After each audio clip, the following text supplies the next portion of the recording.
আমি আসলে কখনোই চাই নাই যে মানুষটা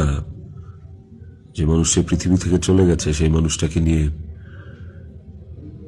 খুব বেশি বড় কোনো কনভারসেশন আপনাদের সাথে করতে।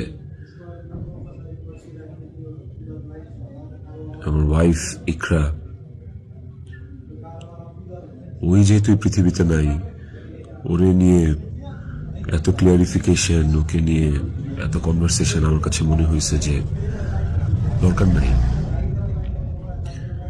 আমি বরাবরই আমার সংসারের ব্যাপার, আমার ঘরের ব্যাপার আমি ঘরে রাখতে পছন্দ করি। সেই জায়গা থেকে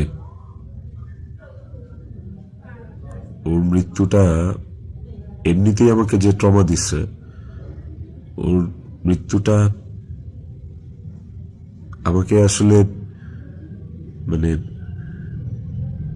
পাথরই বানায় ফেলছে একরকম। এগুলো নিয়ে আমি আসলে কথা বলতে চাই নাই, কিন্তু আমার কাছে মনে হয় যে আপনারা গল্পের একটা পাতা পড়েই পুরো গল্পটাকে জাজ করতেছেন, একটা পৃষ্ঠা পড়েই পুরো গল্পটা সম্পর্কে আপনারা আপনাদের মনের মতো করে যা খুশি বলতেছেন। পাতার এক পাশ পড়ে আরেক পাশ পড়বেন, এটা তো হয় না, তাই না? আর আমি আসলে কোনো কিছু প্রপারলি গুছায় বলার মতো স্টেটে নাই, পরিস্থিতিতে নাই।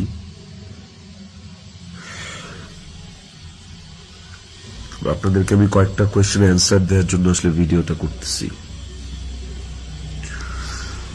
যে প্রশ্নের উত্তরগুলি আপনাদের কিছুটা হলেও কনফিউশন দূর করবে।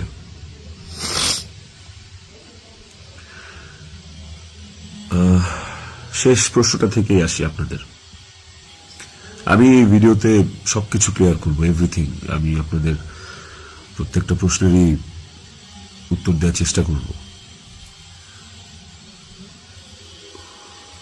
তো আপনাদের শেষ প্রশ্নটা ছিল যে মানুষটা একটা মানুষকে ভালোবাসার প্রমাণ দিতে যে আত্মহত্যা করে চলে গেল, মরে গেল, আমি ওই মানুষটা শেষবারের মতো মুখটাও দেখতে আসলাম না? এই যে আপনাদের প্রশ্নটা, আচ্ছা আপনারা কি আমার দেশে আসার মতো পরিস্থিতি রাখছেন? হ্যাঁ, আমি দেশে আসা মাত্রই আমার উপর মব সৃষ্টি হবে, আমি দেশে আসার মাত্রই আপনারা আমাকে টাইনা ছিঁড়ে ফেলবেন। আমার ফোনে এত এত এত থ্রেটস আমি আপনাদেরকে বলে বুঝাইতে পারবো না।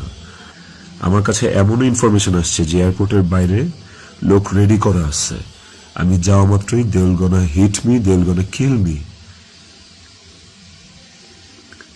পুলিশ ধরে নিয়ে গেলে ওকে, আমি সেটা আইনিভাবে ফেস করব, কিন্তু এখন যদি আমিও মারা যাই, আমিও রিজিকের মার কাছে চলে যাই, রিজিকের কি হবে? আপনারা কি চান যে রিজিক তার বাবাকেও হারান? এই ছেলেটার কি দোষ? এই ছেলেটা বড় হবে না? ও কিভাবে বাঁচবে? মায়ের অভাব কেউ পূরণ করতে পারে না। যে মানুষটা বাইচা আছে, বাপ, ওই বাপের অভাব কিভাবে পূরণ হবে? তাইলে মাও থাকবে না, বাপও থাকবে না? আপনারা এটা চান? আমার ইকরার শেষ মুখটা আপনারা আমাকে দেখতে দেন নাই। আমার ইকরার শেষ মুখটা ইকরার পরিবার আমাকে দেখতে দেয় নাই।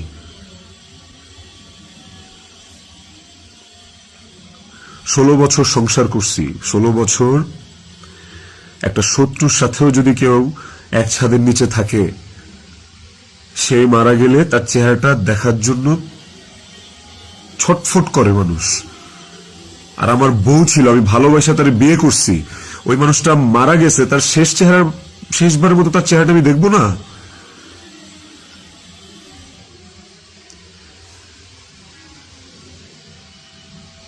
এখন আমি না আসলে আপনাদের সাথে এখানে কোনো ফেক কথাবার্তা, মানে ফেক কান্নাকাটি, ফেক আপনাদের থেকে ইমোশন নেয়া, এগুলো নিয়ে কথা বলার জন্য আমি আসি না। আমি আপনাদেরকে আমার জায়গাটা আমি ক্লিয়ার করতেছি। আমি আমি নাম হয়ে গেছি।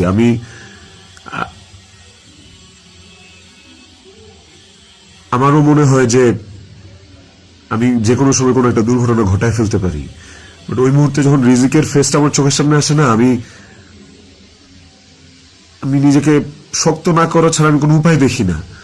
কারণ এখন আমার কাছে সবচেয়ে ম্যাটার করে রিজিকের লাইফ। ইকরা নাই, ওকে আর ফিরায় আনা কোনোদিন সম্ভব না।